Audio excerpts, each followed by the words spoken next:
how much you can eat, because food is more precious than money. Today I'm going to share a story of a true organic farmer and the story of chekorganics. It's a dream for many people to get into organic farming, but how far is it really feasible? And what a real organic farmer goes through is what I'm going to share today. In my previous episode, I have shot a video in my noni farm talking about noni fruit. But how did we get there is a story. So we have purchased lands about 50 acres when we were in Africa working, and thought could be a retirement plan sometime later, or get into farming, or maybe we could sell off later in a better price. But that didn't stop there. We got gradually passionate in getting into organic farming. So my staying back in India has put me into core profession into farming. I call it a profession because it's not an easy thing. And being a farmer, it's not just earning money. It's a culture which we develop, not just in ourselves, but in our family, where we value everything the nature gives. That is what I have learned being a farmer.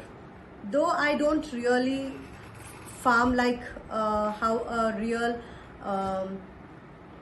authentic farmer does, I own a land. There are a lot of farmers who contribute in my farm. So I have learned how to actually be a farmer after I purchased the land. And from there, I have understood the value of soil, the value of every grain, and the seasons, the ecosystem, and the value of Indian cows. We feel that once you get grains and put in your soil and right water and sunlight, that's enough for a cultivation. But no, there's a lot of depth and detail in cultivation. And seeing my workers, I've learned to sow a seed, to sprouting, to harvesting, and post-harvest, how the process is done manually. Now, being an organic farmer, everything has to be manual. So that takes a lot of manpower, lot of dedication, and lot of money. After the rigorous work done in the fields, when your product is ready for sale, that is a major challenge. Who am I going to sell? Who's going to buy? And are you certified? And if you're certified, how authentic is your certification? These are the questions we come across, and these are the challenges we face. So the cultivation which we do, since it is 100% organic, how many of my consumers are going to believe it? Unless and until I have a certification. And that too, there is a standard for certification.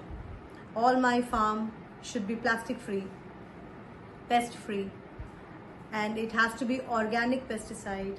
It has to be organic material which is there in the farm and in the field. I have to have earthworms. I have to have the complete ecosystem balance in the farm. After all these practices, a lot of manual work is done. Then I come with my end product.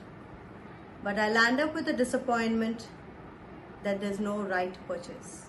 There's no consumer or a customer to take my product.